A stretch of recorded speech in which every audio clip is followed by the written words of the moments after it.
Bismillahirrahmanirrahim. Assalamualaikum warahmatullahi wabarakatuh.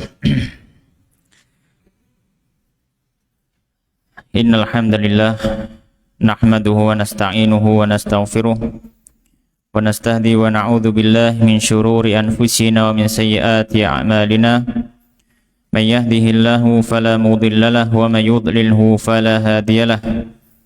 Asyhadu an la ilaha illallah wahdahu la syarika lah wa asyhadu anna Muhammadan abduhu wa rasuluh sallallahu alaihi wa ala alihi wa ashabihi ajma'in.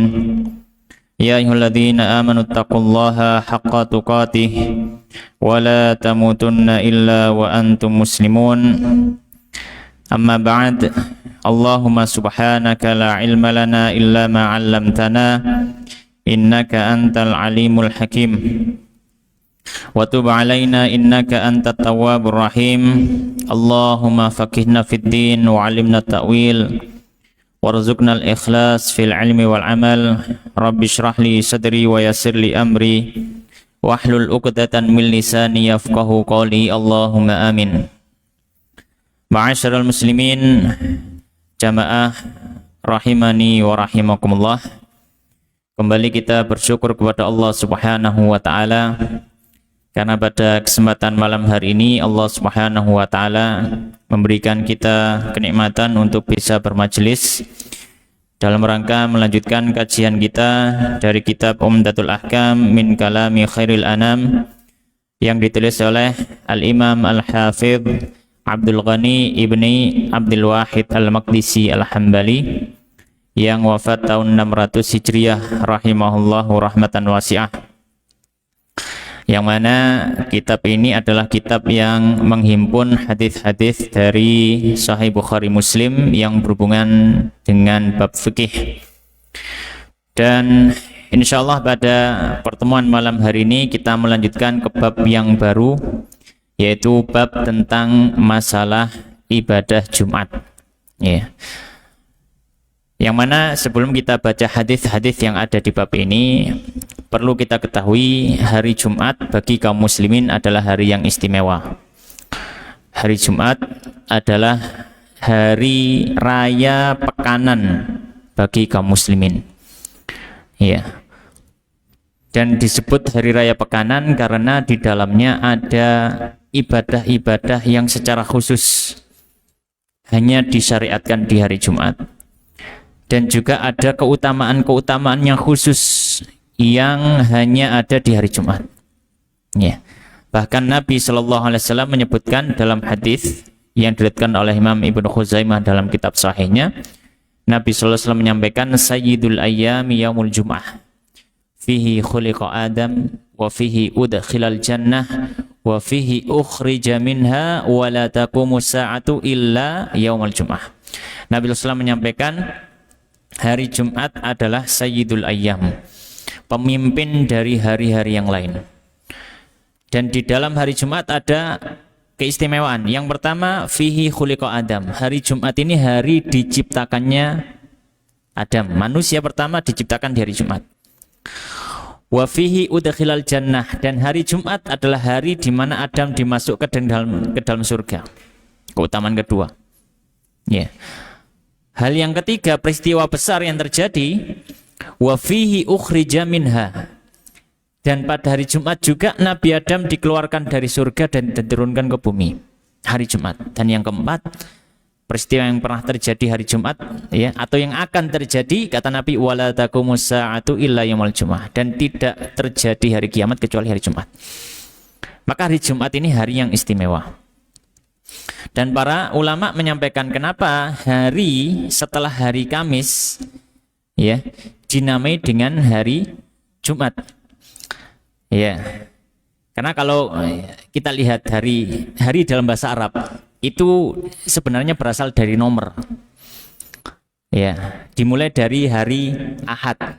Ahad itu hari 1, ya. Maka Ahad, Itsnin itu Senin 2, ya. Selasa itu 3, Sulasa itu berasal dari kata salasah, 3. Rabu itu Arbi'a, berasal dari kata arba'ah, arba'ah itu 4. Kamis itu berasal itu bahasa Arabnya khamis, yaumul khamis. Khamis berasal dari kata khamsah, 5. Ya. Kemudian ketika hari Jumat berubah, tidak lagi pakai urutan. Para ulama mengatakan, ya, hari Jumat ini dinamakan dengan hari Jumat, ya, berasal dari kata al-jama' atau al-ijtima', ya, yang maknanya berkumpul. Kenapa? Karena pada hari Jumat ini ada ibadah agung, ibadah besar, yaitu sholat Jumat. Dan sholat Jumat itu terlihat sekali bagaimana kaum muslimin berkumpul dan bersatu padu. Oleh karenanya dinamakan hari Jumat. Orang jahiliyah dulu sebelum datangnya Islam dan penamaan hari-hari semacam ini, mereka biasa nyebut hari setelah Kamis itu Yaumul Arubah, hari Arubah itu. Penyebutan mereka itu. Setelah itu datang pemerintahan Islam, kemudian diganti menjadi hari Jumat. Datanglah masa Nabi, kemudian Nabi mengganti hari tersebut namanya dengan hari Jumat. Ta'ala kulli hal, ini sebagai muqaddimah. Dan di bab ini Musannif rahimahullah ta'ala beliau menyebutkan beberapa hadis yang berhubungan dengan ibadah Jumat. Maka kita mulai dengan hadis yang pertama di bab ini, ya, atau hadis nomor 132. Bismillahirrahmanirrahim. Qala al-musannif rahimallahu ta'ala wa nafa'ana bil ilmi fi dunya wal akhirah wa adkhalahu fasiha jannatihi wa taghammadahu bi rahmatihi wa nawwara dharihahu wa qaddasa ruhahu, Allahumma amin. An Abdullah bin Umar, dari sahabat Abdullah bin Umar radhiyallahu ta'ala anhuma, anna Rasulullah, bahwasanya Rasulullah sallallahu alaihi wasallam qaal, beliau bersabda, man, barang siapa, jaa, yang datang, minkum, dari kalian, al jum'ata, kepada Jumat, fal yaghtasil, maka hendaknya dia mandi. Ya, maka hendaknya dia mandi. Ya. Baik. Maka hadis ini memberikan beberapa faedah. Ya, memberikan beberapa faedah. Faedah yang pertama, Nabi SAW menyampaikan berhubungan dengan ibadah Jumat, Nabi menyampaikan fal yaghtasil, hendaknya dia mandi. Maka ini faedah pertama dari hadis ini memberikan isyarat tentang satu masalah. Apa itu? Yaitu masalah tentang apa hukumnya mandi sholat Jumat. Apa hukumnya mandi sholat Jumat? Maka di sini para ulama terbagi menjadi dua pendapat. Para ulama terbagi menjadi dua pendapat. Pendapat yang pertama mengatakan mandi sholat Jumat hukumnya wajib. Mandi sholat Jumat hukumnya wajib. Alasannya apa? Dalilnya apa? Dalilnya diantaranya adalah hadis ini, di mana Nabi SAW menyampaikan fal yaghtasil.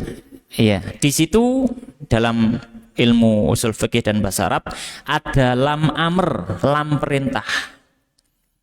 Fal yaghtasil, ada lamnya. Lam itu lam perintah. Maka karena dia perintah, maka hukum asalnya perintah memberikan faedah wajib. Ya, memberikan faedah wajib. Oleh karenanya mandi Jumat hukumnya wajib. Ini pendapat pertama. Ini pendapat mazhab Hambali. Ya. Pendapat mazhab Hambali mengatakan bahwasanya mandi Jumat hukumnya wajib. Kalau ada orang yang dia datang sholat Jumat dan dia tidak mandi, maka dia mendapatkan dosa. Ya. Taib. Ini pendapat pertama. Pendapat kedua mengatakan mandi Jumat hukumnya adalah sunnah.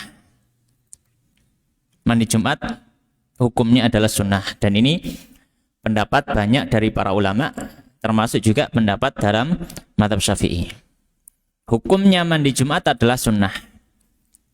Taib. Alasannya apa kok disebut sunnah? Atau hukumnya kok sunnah? Apa landasannya? Landasannya adalah hadis. Ada satu hadis yang diriwayatkan oleh Imam Tirmidzi, bahwasanya Nabi SAW menyampaikan man tawaddo'a yaumal jum'ah fabiha wa ni'mat wa man igtasala fal huslu afdal. Nabi SAW menyampaikan man tawaddo'a, siapapun yang wudu yaumal jum'ah, pada hari Jumat, fabiha, maka dengan hari Jumatnya itu wa ni'mat, ada kebaikan. Dalam artian bagus. Fabiha wa ni'mat maksudnya bagus. Siapa yang wudu hari Jumat, bagus. Wa man igtasala, dan siapa yang mandi, fal ghuslu afdal, maka mandi lebih utama. Dari mana sisi dalilnya? Dari mana sisi pendalilan hadis ini menjadi dalil mandi Jumat sunnah? Karena Nabi menyampaikan, memuji orang yang hanya wudhu pada hari Jumat. Kalau misalkan mandi itu wajib, Nabi tidak mungkin memuji wudhu yang mana wudhu bukan mandi. Sedangkan Nabi mengatakan man tawaddo'a yaumal jum'ah fabiha wa ni'mat, maka bagus. Sisi pendalilan kedua, Nabi mengatakan famanitas wa manitas alafal ghuslu afdal. Siapa yang mandi maka mandi lebih utama. Para ulama mengatakan kalau hukum suatu hal itu wajib, tidak ada pilihan. Namanya wajib ya harus. Maka kalau ada pilihan, maka ini tidak wajib. Iya. Sighatu tafdhil dalam bahasa Arab. Ada lafadz yang menunjukkan ini lebih afdol daripada ini. Maka yang afdol, yang paling afdol itu tidak berhukum wajib. Kenapa? Yang tidak afdol soalnya boleh. Yang tidak afdol soalnya apa? Boleh. Ya. Oleh karena pendapat kedua mengatakan mandi wajib, mandi Jumat hukumnya adalah sunnah, tidak wajib. Pertanyaannya bagaimana dengan hadis ini? Nabi secara jelas menyebutkan fal yaktasil, hendaknya dia mandi. Di situ ada lam amr, lam perintah. Perintah memberikan faedah kewajiban. Maka jawabannya, ya, para ulama menjawab. Jawabannya adalah memang benar hadis ini adalah perintah karena ada lam yang menunjukkan perintah. Dan perintah memang benar. Hukum asalnya menunjukkan wajib, tapi ada tambahan penjelasan dari para ulama ushul fikih. Kecuali jika ada dalil yang menggeser dari wajib ke ranah lain. Yeah. Maka di sini ada dalil lain yang menggeser perintah ini tidak bermakna wajib. Perintah ini bermakna sunnah. Karena sering sekali kita sampaikan ketika ngaji fikih itu, bahwasanya hukum asal perintah bermakna wajib. Namun kadang ada korinah, ada faktor lain yang membuat perintah itu hukumnya nggak jadi wajib.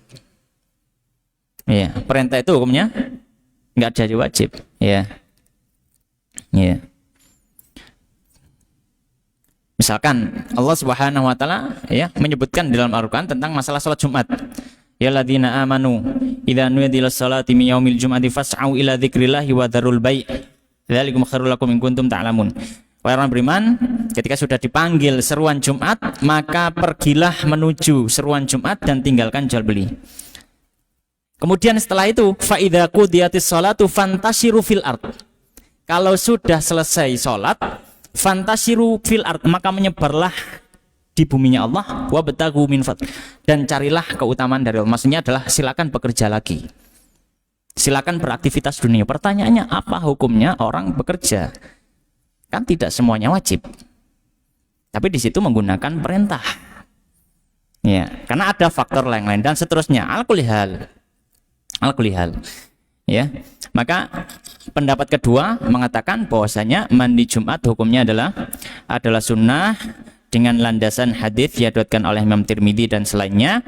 Dan mereka menjawab, adapun hadis di bab ini maka perintah itu diarahkan kepada perintah yang sifatnya sunnah dan bukan wajib. Baik. Kemudian, ma'asyiral muslimin jamaah rahimani wa rahimakumullah. Masalah kedua atau faedah kedua dari hadis ini, Nabi SAW dalam hadis ya, yang pertama ini beliau menyampaikan man ja'akumul jum'at. Ya, man ja'a minkum al jum'ata. Man siapapun ja'a yang dia datang minkum dari kalian al jum'ata ke Jumat. Yang dimaksud datang ke Jumat itu datang untuk salat Jumat. Maka di sini ada satu masalah. Ya, apa masalahnya? Ya, faedah kedua ya. Masalahnya adalah siapakah yang disunahkan untuk mandi Jumat? Kalau memang kita ngambil pendapat kedua tadi, yaitu tentang kesunahan mandi Jumat, dia sudah sunnah, maka pertanyaan siapa yang disunahkan untuk mandi salat Jumat? Apakah semua kaum muslimin dan muslimat? ataukah siapa? Ya. Baik. Maka di sini ada dua pendapat dari para ulama.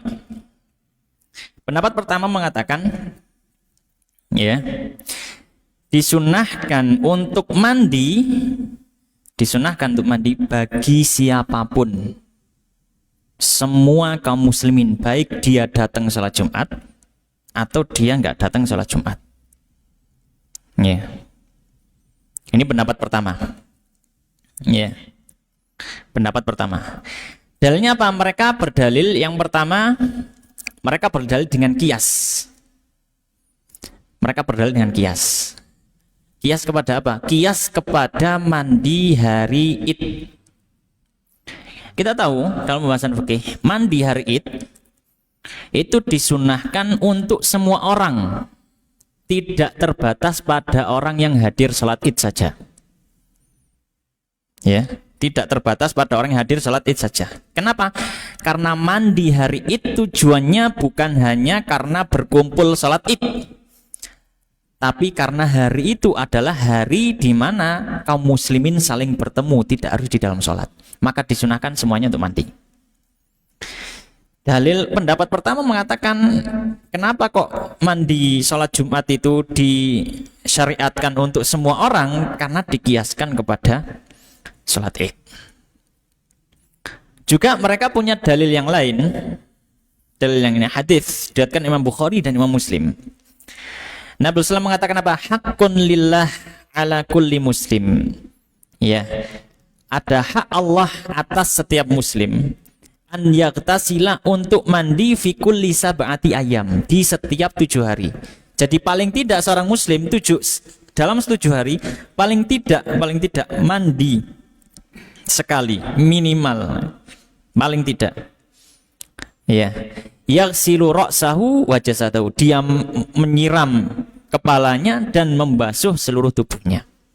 Itu riwayat Bukhari Muslim. Stop sampai situ. Dalam riwayat yang lain ada tambahan, seperti yang disebutkan oleh Imam Abu Dawud atau Yalisi, bukan Abu Dawud As-Sijistani ya, bukan Abu Dawud dalam kitab sunannya, tapi Abu Dawud atau Yalisi punya kitab namanya Musnad Abu Dawud. Misalkan dalam riwayat Abu Dawud ada tambahan lafaz. Lafadznya apa tambahannya? Ya ja'alu dzalika yaumal jum'ah. Dan dia jadikan mandi itu di hari Jumat. Ya. Maka ini menjadi salah satu dalil, berarti menunjukkan apa? Mandi dalam satu pekan ini dilakukan di hari Jumat. Maka kesunahan mandi berlaku untuk semuanya. Pendapat pertama. Ya. Pendapat kedua mengatakan kesunahan mandi Jumat hanya berlaku bagi orang yang hadir sholat Jumat. Kesunahan mandi Jumat hanya berlaku bagi orang yang sholat Jumat. Kalau dia tidak sholat Jumat, tidak ada kesunahan untuk mandi. Ya.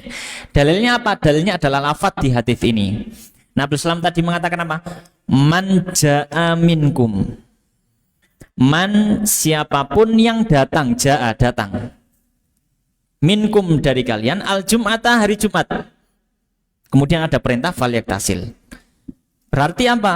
Logika terbaliknya, siapa yang tidak datang Jumat, falyaktasil, maka tidak mandi, kan gitu. Siapa yang datang Jumat, maka hendaknya dia mandi. Dan siapa yang tidak datang Jumat, maka dia tidak mandi, kan gitu logika terbaliknya. Ya. Maka lafadz zahir hadis ini sudah menunjukkan sebagai syarat. Ya, man di sini kan syartiyah. Ya. Dia menjadi syarat. Maka kalau dia nggak datang Jumat, ya tidak mandi. Ya, dan ini pendapat banyak dari para ulama. Ya, pendapat banyak dari para ulama, dan ini yang lebih dekat, wallahu taala alam. Ya. Maka disunahkan mandi hanya untuk yang datang saja. Adapun kalau menjawab tentang dalilnya tentang kias tadi, maka kita katakan para fuqaha, para ahli usul mengatakan la qiyasa ma'an nas. Tidak berlaku kias kalau sudah ada dalil yang memang jelas. Tidak ada kias kalau memang ada dalil yang sudah jelas. Ya, kias berlaku kalau tidak ada dalil yang secara jelas. Sedangkan di sini ada dalil yang jelas. Apalagi ditambahi dengan hadis yang lain yang lebih jelas lagi. Hadisnya diriwayatkan Imam Baihaqi dalam kitab Sunan Kubronya dan Ibnu Khuzaimah. Nabi mengatakan apa? Man atal jum'ata minar rijali wan nisa falyaktasil. Dengan jelas Nabi mengatakan, man siapa yang datang al jum'ata pada hari Jumat, datang untuk sholat Jumat, minar rijal dari laki-laki, wan nisa dan perempuan, falyaktasil, maka hendaknya dia mandi. Dan ditambahi, faman lam ya'tiha, dan siapa yang tidak datang Jumat, falaisa alaihi huslun, maka tidak ada keharusan dia mandi. Minar rijali wan nisa, dari laki-laki dan perempuan. Maka hadis ini jelas sekali. Maka nggak berlaku kias yang dilakukan oleh sebagian ulama. Ya. Adapun menjawab hadis riwayat Bukhari Muslim ada tambahan dari riwayat Abu Dawud atau Laisi tadi, maka jawabannya apa? Jawabannya itu hanya pengarahan. Hanya apa? Pengarahan, tidak harus hari Jumat. Yang penting dalam 7 hari paling enggak mandi. Ya, paling tidak apa? Mandi. Kalau hari Jumat maka ya bagus. Ya. Taib. Dan hadis yang baru saja kita baca tadi di luar kitab ya, dari riwayat Baihaqi juga memberikan faedah. Apa itu? Bahwasanya kalau misalkan ada perempuan kok hadir sholat Jumat, kita katakan sholat Jumatnya sah. Dan dia tidak perlu mengulang salat zuhur. Namun tidak afdol. Yang afdol perempuan di rumah salat zuhur. Tapi kalau seandainya wanita datang hadir di masjid ikut sholat Jumat, sah. Karena wanita ini tidak wajib, bukan tidak sah sholat Jumat, tapi tidak wajib sholat Jumat. Makanya dalam hadis riwayat Baihaqi tadi, man atal jum'ata minar rijal wan nisa falyaktasil. Ya, siapa yang datang ke Jumat dari laki-laki ataupun perempuan. Ya. Makanya di sebagian tempat ya, kalau dulu di tempat kami, di kampung kami itu sebagian mbah-mbah itu ada yang mereka sholat Jumat di belakang. Ya, ditutupi gitu, ada mbah-mbah gitu biasanya. Maka kita katakan sah, sholat Jumat mereka sah. Ya, meskipun perempuan, iya meskipun perempuan. Mereka nggak wajib, tapi bukan berarti tidak sah. Ya, tapi ala kulli hal perempuan yang afdol sholat di rumah sholat zuhur. Ya. Maka ini masalah atau faedah kedua dari hadis Nabi Shallallahu Alaihi Wasallam dalam kitab Umdatul Ahkam. Sekarang masuk hadis kedua. Ya, hadis kedua dalam kitab Umdatul Ahkam. Qala al-musannif rahimallahu taala an Jabir radhiyallahu taala anhu, dari sahabat Jabir radhiyallahu taala anhu, kana Rasulullah adalah Rasulullah sallallahu alaihi wasallam yakhutubu khutbataini. Nabi sallallahu alaihi wasallam khutbah dengan 2 kali khutbah. Wa huwa qaimun, dan beliau dengan kondisi berdiri, dalam kondisi berdiri. Yafsilu, beliau memisah bainahuma, antara 2 khutbah. Jadi memisah antara khutbah pertama dan khutbah kedua, bijulusin, dengan duduk. Ya, bijulusin dengan duduk. Ya, baik. Maka hadis ini memberikan beberapa faedah dan pelajaran. Pelajaran yang pertama, sabda Nabi sallallahu alaihi wasallam ketika mengatakan atau di sini hadis ini ketika menyebutkan yakhtubu khutbatain, khutbah 2 kali, maka memberikan faedah. Apa faedahnya? Maka hadis ini menjadi dalil ya tentang pensyariatan 2 kali khutbah dalam ibadah Jumat. Ya. 2 kali khutbah dalam ibadah Jumat. Dan hukum dari 2 khutbah ini adalah syarat sahnya ibadah salat Jumat. Syarat sahnya ibadah salat Jumat. Maka kalau ada salat Jumat kok nggak ada khutbahnya, atau ada salat Jumat tapi khutbahnya kok sekali, tidak sah salat Jumat. Ya, tidak sah salat Jumat. Ya. Dan ini adalah pendapat dari jumhur para ulama. Ya. Mereka mengatakan bahwasanya khutbah Jumat 2 kali ini adalah syarat sah. Ya, syarat sah dan disyariatkan. Karena apa? Karena Nabi sallallahu alaihi wasallam berkhutbahnya 2 kali. Pelajaran kedua dari hadis ini. Iya. Dari hadis ini disebutkan wa huwa qaim, dan Nabi khutbahnya sambil berdiri, maka memberikan faedah. Apa faedahnya? Maka lafaz ini menjadi dalil tata cara khutbah yaitu dengan berdiri, dan berdiri ketika khutbah Jumat hukumnya adalah wajib bagi yang mampu. Wajib bagi yang mampu. Kenapa? Karena itu yang sudah dilakukan Nabi SAW seumur hidupnya. Beliau tidak pernah khutbah sambil duduk. Beliau khutbah sambil berdiri. Ya. Maka di sini para ulama mengatakan bahwasanya khutbah Jumat wajib dengan berdiri bagi yang mampu. Nah, orang yang tidak mampu diperbolehkan duduk. Orang yang tidak mampu apa? Diperbolehkan duduk sebagaimana halnya orang yang tidak mampu sholat dengan berdiri, maka diperbolehkan bagi orang tersebut untuk apa? Untuk duduk. Iya. Baik. Kemudian pelajaran ketiga dari hadis ini. Ketika Nabi SAW menyampaikan yafsilu bainahuma bijulusin, Nabi memisah antara khutbah pertama dengan khutbah kedua dengan duduk. Maka hadis ini menjadi dalil juga. Dalil tentang apa?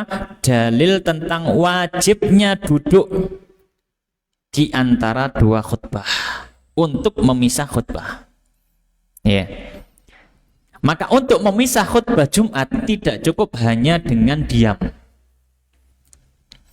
Ya. Misalkan khutbah pertama qulu qouli hadza wastaghfirullahaladzim dan seterusnya. Innahu wal ghafurur rahim. Terus dia tetap berdiri dan diam. Ya, kemudian dia khutbah lagi, kita katakan ini masih dihitung satu.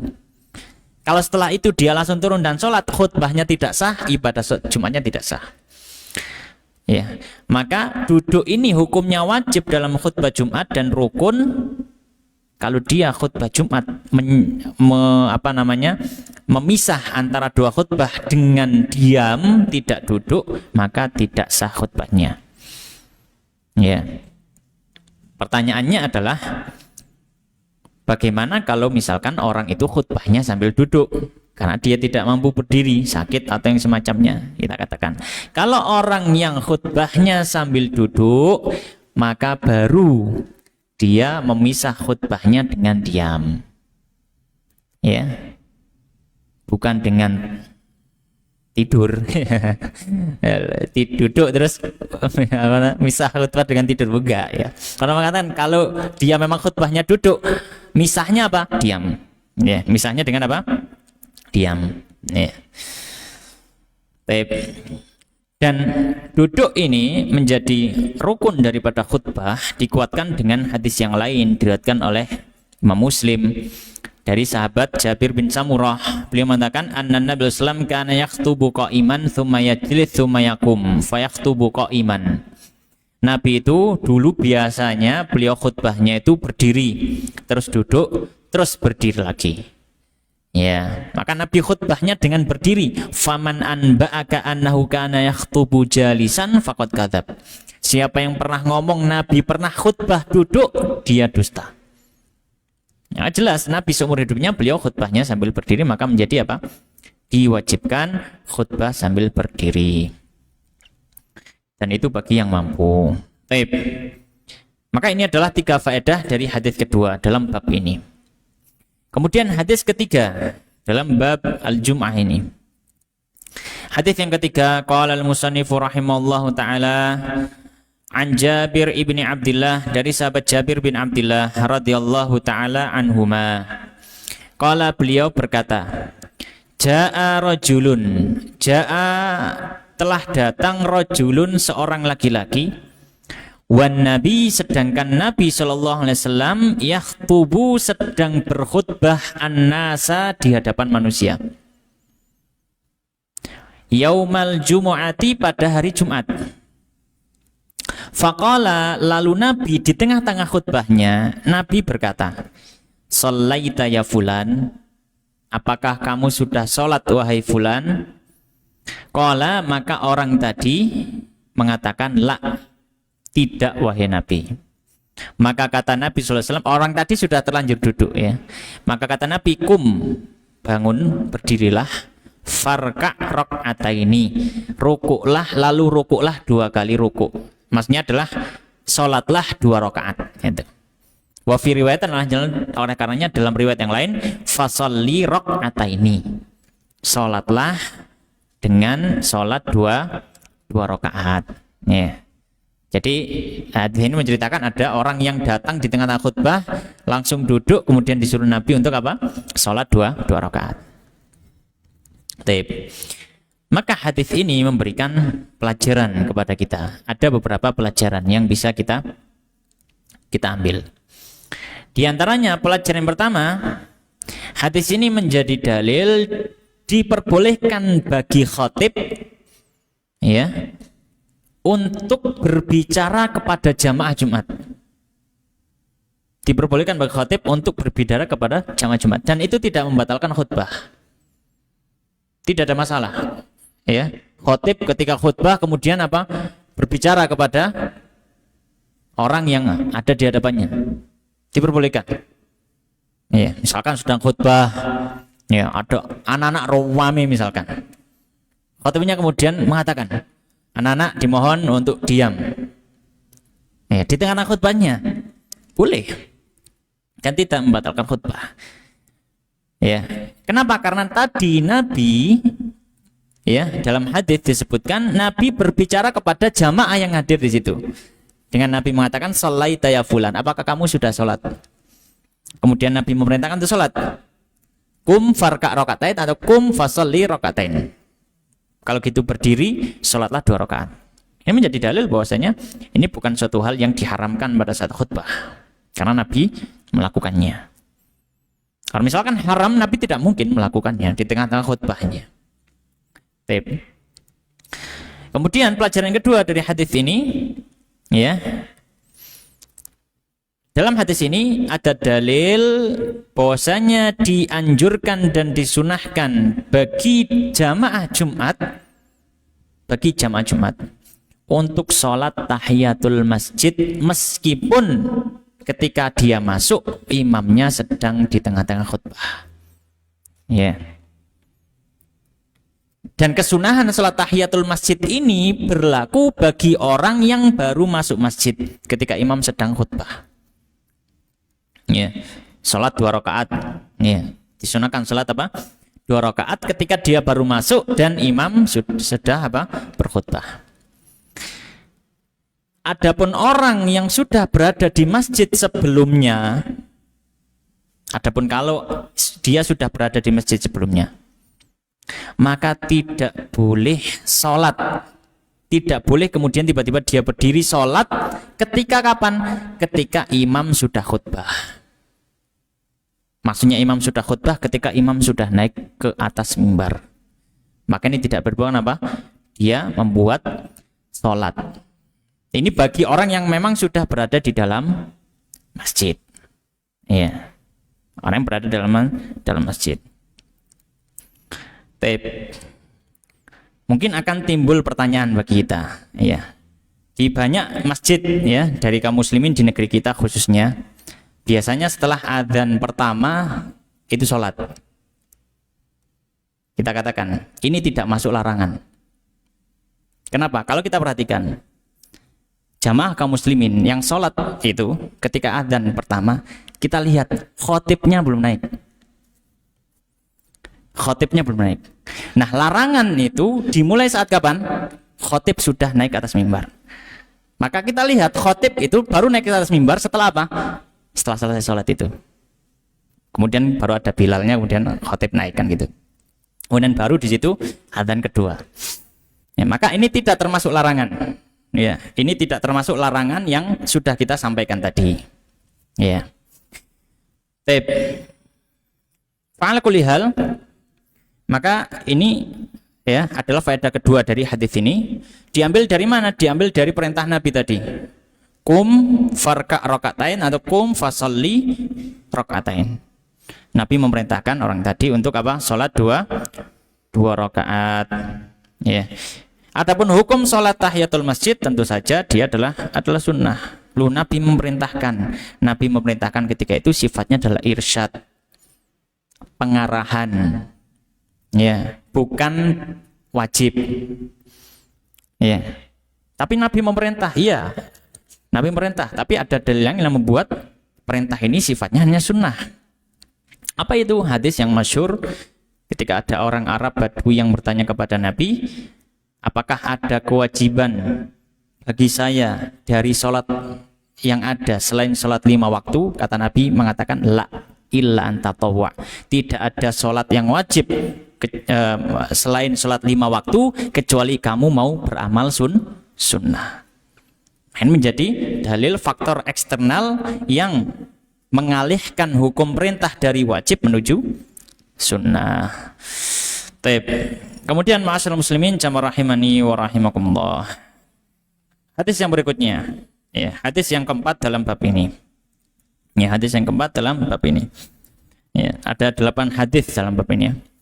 Hadis yang keempat, Bismillahirrahmanirrahim. Qala al-musannifu rahimahullahu taala an Abi Hurairah, dari Abu Hurairah radhiyallahu taala anhu, anna Rasulullah, bahwasanya Rasulullah sallallahu alaihi wasallam qala, beliau bersabda, idza qulta, jika kamu berkata, li sahibika, kepada temanmu, ansit, diamlah, perhatikanlah.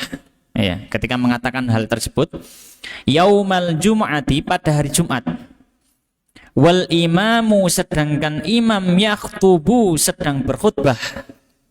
Jadi dia mengatakan pada temannya, perhatikan, diamlah, kondisinya imam sedang khutbah. Faqad laghauta, maka sungguh kamu sudah berbuat sia-sia. Ya. Ini sering diingatkan oleh hilal Jumat. Ya, idza qulta li sahibika yaumal jum'ati ansit wal imamu yakhutubu faqad laghaut. Bagus diterjemahkan itu harusnya. Ya. Jamaah jangan sampai ya bicara ketika khutbah langsung gitu ya. Karena kalau pakai bahasa Arab kadang nggak paham gitu ya, kadang nggak paham. Maksudnya ya itu adalah memperingatkan jamaah, ya bahwasanya kalau ini sudah mau khutbah, diam perhatikan, ya diam perhatikan, ya. Makanya kalau misalkan sambil diterjemahkan, oh bagus, bagi peringatan untuk apa? Jamaah supaya tidak ngobrol dengan apa teman duduknya ketika khutbah.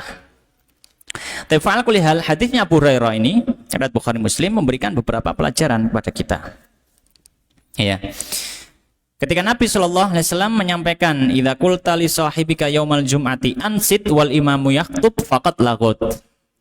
Kalau kamu berbicara kepada temanmu sedangkan imam sedang khutbah Jumat, maka kamu berbuat sia-sia. Berbuat sia-sia. Laghut ini maknanya di antara para ulama menyebutkan akhta'ta, kamu berbuat salah. Ya. Maka di sini faedah pertama, hadis ini memberikan isyarat pada satu masalah. Apa masalah itu? Masalahnya adalah apa hukum mendengarkan khutbah Jumat. Hukum mendengarkan dan memperhatikan khutbah Jumat. Maka di sini para ulama terbagi menjadi 2 pendapat. Ada 2 pendapat dari para ulama. Pendapat yang pertama menyatakan hukum mendengarkan khutbah Jumat adalah wajib. Ya, hukum mendengarkan khutbah Jumat adalah wajib. Ya. Maka orang yang dia berbicara dengan orang lain sehingga tidak mendengarkan, memperhatikan khutbah Jumat, maka dihukumi haram. Maka dihukumi haram. Dalilnya apa? Dalilnya diantaranya hadis ini, faqad laghaut. Ditafsirkan oleh ulama pendapat pertama, ini berarti dia sudah melakukan kesia-siaan dan melakukan kesalahan. Maka dibawa ke ranah dosa. Ya. Juga ada hadis yang lain yang menguatkan pendapat pertama ini. Di antaranya adalah hadis yang diriwayatkan oleh Imam Ibnu Abi Syaibah dalam kitab Musannafnya. Bahwasanya Nabi mengatakan, man takallama yaumal jum'ah wal imamu yakhtub, siapa yang berbicara hari Jumat sedangkan imamnya sedang khutbah, fahuwa kal himari fahuwa kal himari yahmilu asfara, maka dia itu seperti keledai yang membawa buku-buku. Ya. Walladzi yaqulu lahu ansit, dan siapa yang berkata kepada orang yang sedang bicara tadi, ansit, diamlah, laisat lahu jum'ah, dia tidak mendapatkan Jumat. Ya, maka ini jelas ancaman. Jelas apa? Ancaman. Maka ulama yang pertama atau pendapat pertama dalam hal ini, mereka berpendapat bahwasanya mendengarkan khutbah Jumat, memperhatikannya adalah wajib, sehingga apa? Ketika orang berbicara hukumnya haram dan dia berdosa. Ya, dia berdosa. Taib. Ini pendapat pertama. Pendapat kedua. Pendapat kedua mengatakan hukum mendengarkan khutbah Jumat adalah sunnah, sehingga orang yang berbicara pada waktu khutbah Jumat tanpa ada hajat dihukumi makruh. Karena kalau strata hukum fikih itu kan wajib lawannya haram, sunnah lawannya makruh, tengah-tengahnya ada mubah, kan itu sederhananya seperti itu. Maka kalau mendengarkan khutbah Jumat sunnah, kalau dia tidak mendengarkan dan berbicara pada orang lain, maka hukumnya adalah makruh, tidak sampai derajat haram, tidak sampai derajat haram. Taib. Apa dalilnya? Kalau berbicara di tengah khutbah Jumat itu hukumnya adalah makruh, bukan haram. Dalilnya adalah hadis yang cukup panjang sebenarnya. Hadis diriwayatkan oleh Imam Bukhari. Ya. Bahwasanya intinya adalah suatu ketika Nabi ini sedang khutbah Jumat, hadisnya sahabat Anas. Suatu ketika Nabi sedang khutbah Jumat, kemudian tiba-tiba ada orang Arab Badui masuk ke dalam masjid. Di tengah khutbah, ya, maka tiba-tiba orang ini interupsi di tengah khutbah. Jadi yang mulai ngomong ini jamaah, bukan Nabi. Ya. Dia tiba-tiba interupsi di tengah khutbahnya. Orang ini mengatakan, jamaah ini mengatakan, ya Rasulullah, halakatil amwal wa anqata'atis subul. Wahai Rasulullah, harta kami hancur, jalan mendapatkan rezeki sudah habis, nggak ada, kita nggak punya rezeki. Kenapa? Karena waktu itu sedang kekeringan. Maka orang ini interupsi di tengah khutbah. Fad'ullaha yughithuna. Maka doalah kepada Allah supaya Allah memberi kita hujan. Maka Nabi SAW mengangkat kedua tangannya dan beliau berdoa kepada Allah, Allahumma aghithna, Allahumma aghithna, Allahumma aghithna. Ya Allah, turunkanlah hujan, turunkanlah hujan, turunkanlah hujan. Dan seterusnya. Ya. Baik. Di Jumat berikutnya, kondisi yang sama, Nabi di tengah-tengah khutbahnya. Ketika itu Madinah langsung turun hujan. Selama 7 hari diguyur hujan. Di khutbah berikutnya sama, Nabi SAW di tengah khutbahnya. Karena di dalam hadis disebutkan, dakhala rajulun min dzalikal bab fil jum'ah wa Rasulullah qaimun yakhtub. Jelas sekali redaksi hadisnya. Masuk orang tadi, orang yang dulu pernah ngomong interupsi khutbahnya Nabi, dalam kondisi ketika Nabi di tengah-tengah khutbahnya. Ya, fastaqbalahu qaiman. Terus orang tadi langsung ngadep Nabi dengan berdiri dan mengatakan apa? Ya Rasulullah, halakatil amwal wan qata'atis subul. Permintaannya atau aduannya sama. Ya, wahai Nabi, hancur hewan kami, hancur harta kami, dan jalan untuk mendapatkan rezeki sudah terputus. Kenapa? Kalau Jumat kemarin karena nggak ada air, sekarang kebanjiran. Ya, protes lagi kepada Nabi di tengah khutbahnya. Maka fadha Allah yumsikuha anna. Tolong doakan pada Allah lagi supaya menghentikan hujan. Maka Nabi mengangkat tangannya lagi, kemudian berdoa kepada Allah, Allahumma hawalaina wal alaina. Ya Allah, turunkanlah hujan di sekitar kami, jangan di atas kami. Iya. Kemudian setelah itu Madinah kembali cerah. Maka para ulama yang mengikuti pendapat kedua mengatakan hukumnya sunnah mendengarkan khutbah dan makruh berbicara di tengah khutbah berlandaskan hadis ini. Di mana dalam hadis ini ada orang yang menginterupsi khutbahnya Nabi di tengah khutbahnya, tapi Nabi tidak memperingatkan sama sekali.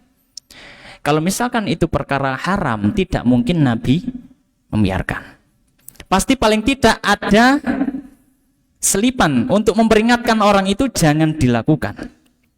Karena tidak mungkin bagi Nabi ada perkara haram, ada dosa di hadapannya terus dibiarkan. Tidak mungkin. Oleh karenanya hadis ini menjadi dalil pendapat kedua. Maka hadis-hadis yang menunjukkan bahwasanya diperintahkan untuk mendengarkan khutbah, tidak boleh berbicara, dibawa ke ranah kesunahan. Ya, sehingga ketika berbicara dihukumi makruh, diturunkan derajatnya karena ada faktor yang lain untuk menggabungkan semua hadis yang ada. Ini pendapat yang kedua. Baik, mungkin adzan terlebih dahulu, kemudian kita lanjutkan setelahnya.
Faedah yang kedua.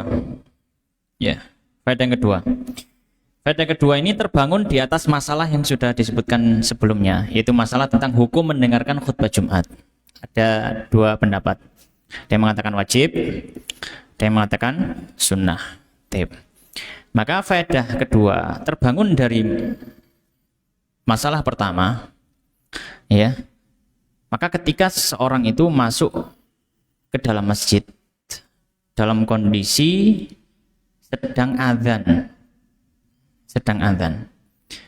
dan khatib hendak berkhutbah setelah azan, mana yang lebih didahulukan?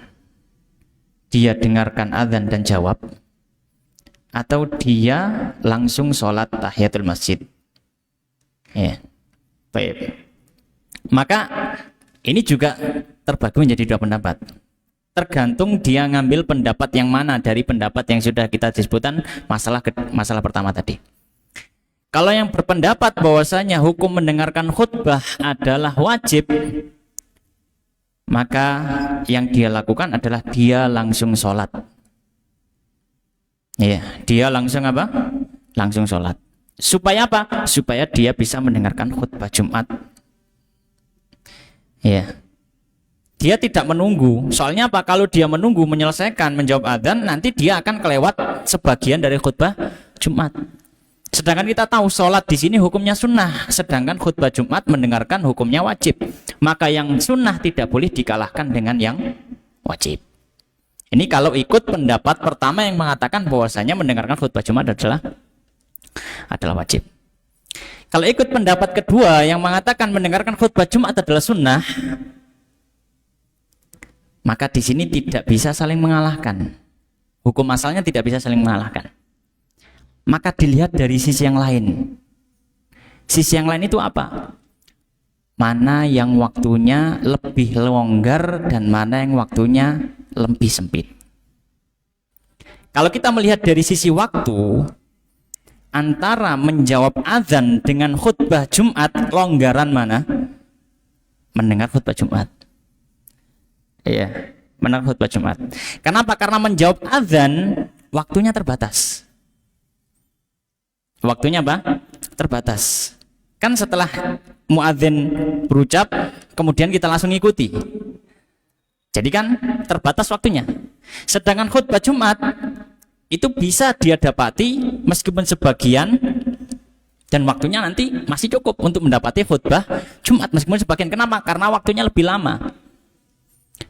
Maka di sini kalau pendapat kedua, ya, ketika dia masuk dan sedang ada azan, maka dia lebih mendahulukan jawab azan terlebih dahulu.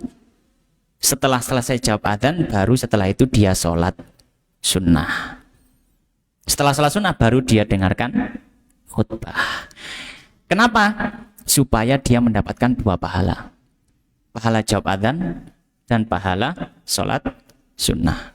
Kalau dia langsung sholat sunnah, dia tidak akan mendapatkan pahala jawab adzan. Kenapa? Karena tidak boleh menjawab adzan dalam sholat. Ya, tidak boleh menjawab adzan dalam sholat. Jadi falaqulihal, ini adalah turunan masalah dari faedah pertama tadi yang kita jadikan faedah yang kedua.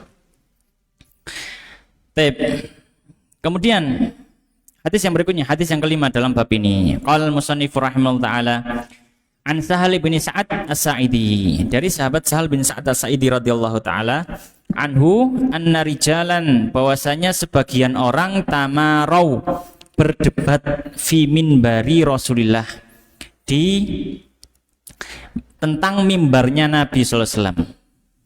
Min ayyi udin huwa, dari bahan kayu apa? Ya, mimbarnya. Faqala Sahal, maka Sahal sahabat Nabi mengatakan, min tarfa'il ghabah, mimbarnya Nabi terbuat dari kayu torfa yang ada di hutan. Itu jenis kayu yang ada di Madinah, atau jenis kayu yang ada di Jazirah Arab. Kayu torfa. Kemudian waqat ra'aitu Rasulullah, dan aku melihat Rasulullah sallallahu alaihi wasallam qama, beliau berdiri alaihi, di atas mimbarnya. Fakabbara, lalu Nabi bertakbir. Wa kabbaron nas wara'ahu, dan orang-orang ikut takbir di belakangnya. Maksudnya salat. Jadi Nabi pernah salat di atas mimbar. Wa huwa 'alal mimbar, sedangkan Nabi di atas mimbarnya. Tsumma rafa'a, kemudian Nabi bangkit dari rukuknya. Fana zalal qahqara, kemudian Nabi turun dengan mundur, karena mimbar kan tinggi, maka beliau mundur hatta sajada fi aslil mimbar, hingga Nabi sujudnya itu ada di mimbar bagian bawah. Ya. Tsumma ada, lalu kembali lagi Nabi naik mimbar lagi. Hatta faragha min akhir salati, sampai Nabi selesai salat. Jadi Nabi pernah salat ngimami, Nabi salatnya di atas mimbarnya. Nah, bagaimana sujudnya? Sujud, ketika Nabi sujud, sujudnya Nabi turun dari mimbar kemudian sujud di bawah mimbar.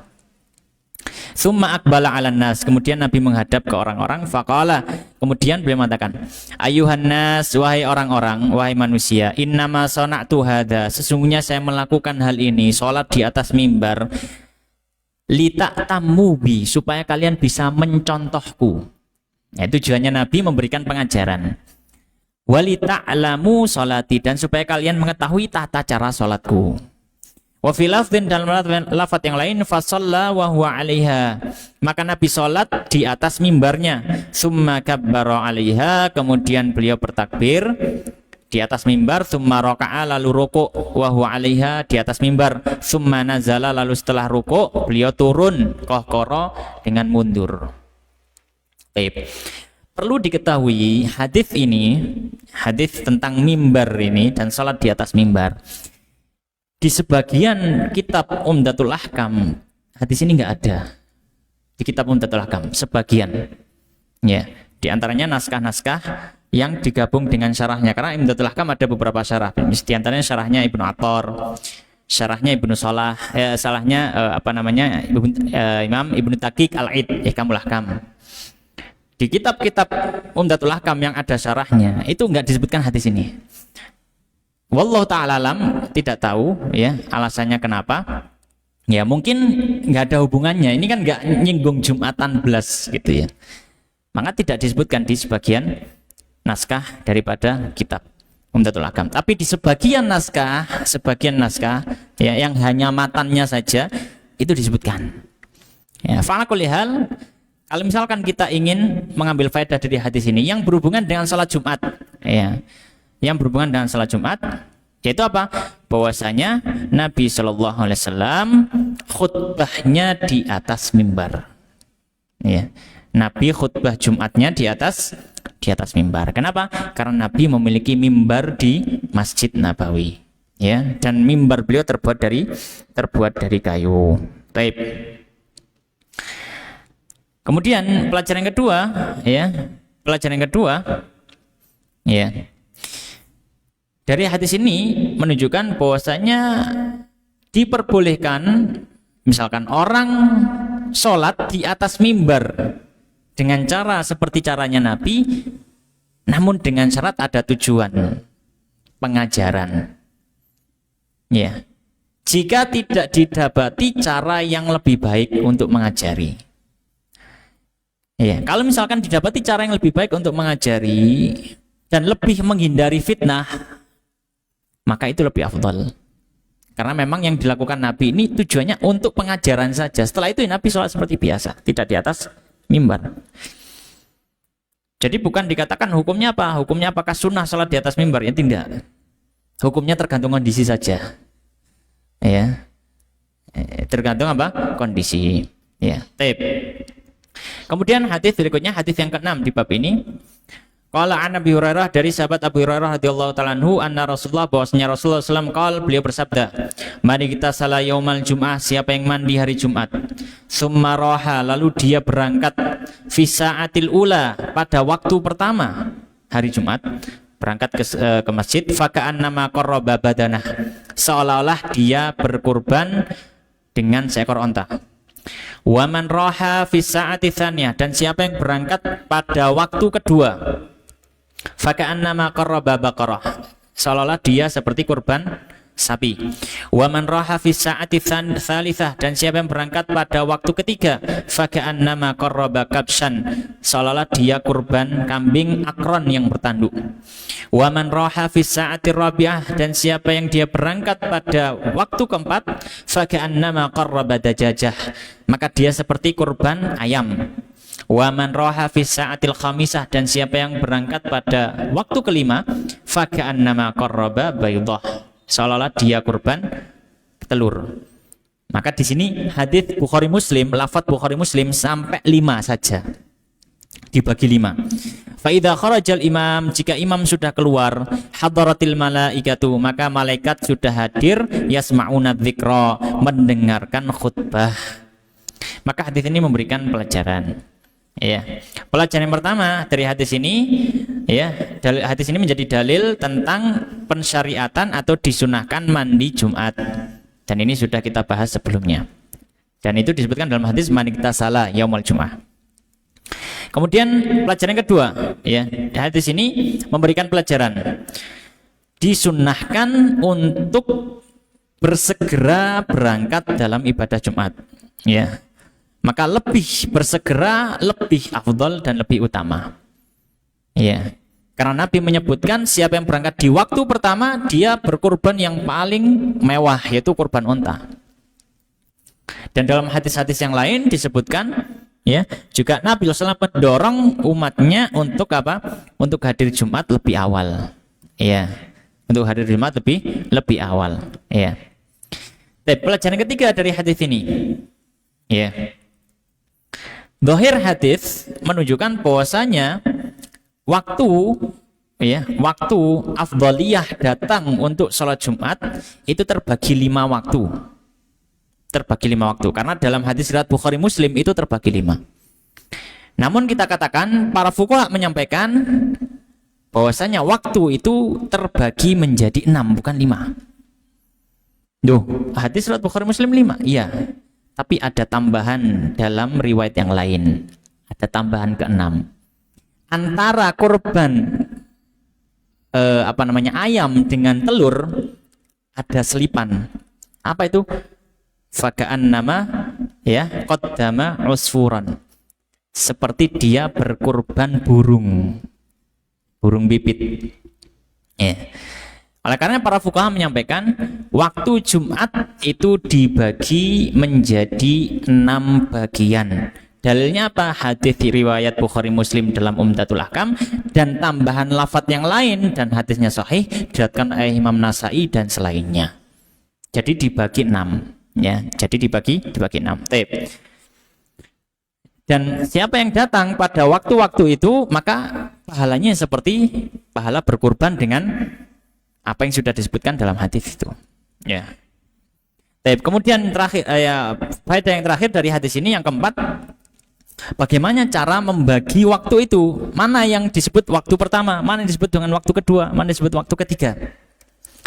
Maka cara pembaginya adalah kita lihat, diukur dari sejak terbitnya fajar shadiq, diukur sejak subuh sampai waktu Jumat, ya, sampai bukan waktu Jumat, sampai khotib sudah mulai khutbah.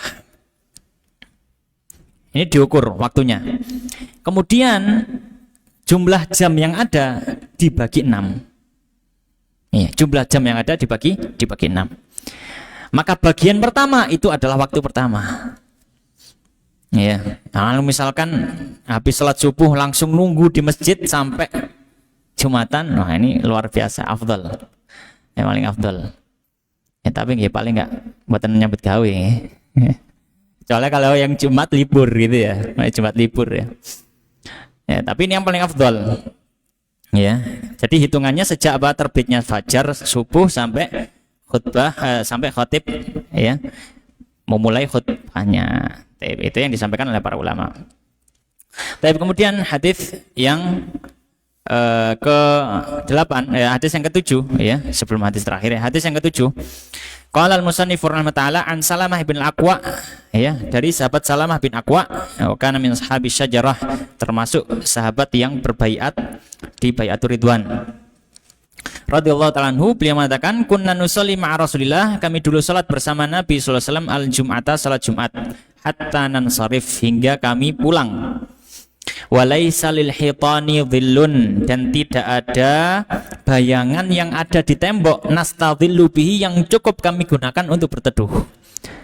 Jadi ketika keluar masjid itu bayangan itu masih tipis. Wa fi lafdhin, dalam lafaz yang lain, kunna nujammi'u ma Rasulillah, kami dulu salat Jumat bersama Nabi sallallahu alaihi wasallam idza zalatis syamsu, ketika matahari sudah zawal. Tsumma narji'u, kemudian kami kembali, fanatatabba'ul fai', lalu kami mencari-cari mencari-cari bayangan bangunan untuk apa? Untuk berteduh sambil jalan, ya. Cari tempat yang teduh untuk pulang ke rumah. Maka hadis ini memberikan faedah, mengisyaratkan satu faedah masalah. Apa itu? Tentang kapan masuknya waktu ibadah salat Jumat. Ya.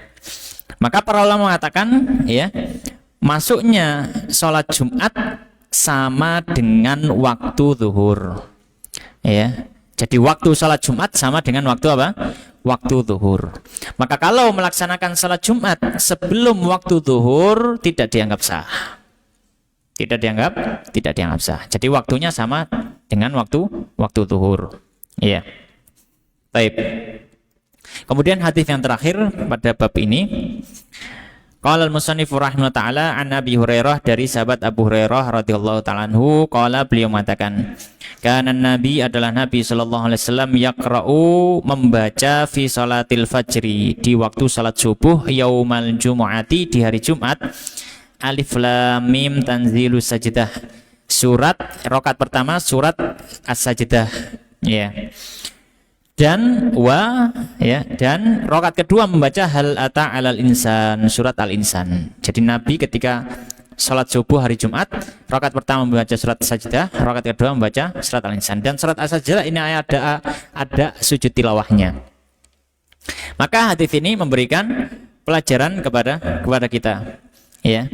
Apa pelajarannya? Bahwasanya termasuk yang disunahkan, ya, ketika sholat subuh di hari Jumat adalah membaca surat as-sajdah di rakaat pertama dan membaca surat al-insan di rakaat kedua. Dan ini disunahkan, ya. Dan ini disunahkan. Dan ini kembali kepada maslahat yang ada. Kalau misalkan jamaah itu kampung biasa, mungkin ini terlalu lama, ya, maka bisa mengganti dengan surat yang lain, tidak ada masalah. Baik. Kemudian para ulama juga mengatakan faedah yang kedua, ya, keanjuran ini untuk membaca setiap subuh hari Jumat, membaca surat sajdah dan surat al-insan jika tidak dikhawatirkan ada mafsadat dari manusia. Tapi kalau dikhawatirkan ada mafsadat yang muncul, misalkan apa? Misalkan khawatir orang-orang menganggap, oh berarti hukumnya wajib. Kenapa setiap Jumat pagi, Jumat subuh bacanya sajdah al-insan, sajdah al-insan. Atau misalkan akan timbul mafsadat, orang-orang, ya, akhirnya tidak mau lagi untuk hadir misalkan. Kenapa? Dianggap terlalu panjang, ya, karena di kampung mungkin, ya. Maka kalau misalkan timbul mafsadat, maka tidak ada masalah, sesekali, ya, dia baca, dan di lain itu dia baca surat yang lebih pendek, tidak ada masalah. Maka ini kembali kepada apa? Kesunahan ini kembali kepada kondisi masing-masing tempat. Demikian yang bisa kita bahas pada kesempatan malam hari ini. Wallahu taala alam. Shallallahu wa sallim wa barik ala nabiyina Muhammadin wa ala alihi wa ashabihi ajmain. Kita tutup dengan doa kafaratul majelis. Subhanakallahumma bihamdika asyhadu an la ilaha illa anta astaghfiruka wa atubu ilaik. Wa akhiru da'wana alhamdulillahirabbil alamin. Wassalamualaikum warahmatullahi wabarakatuh.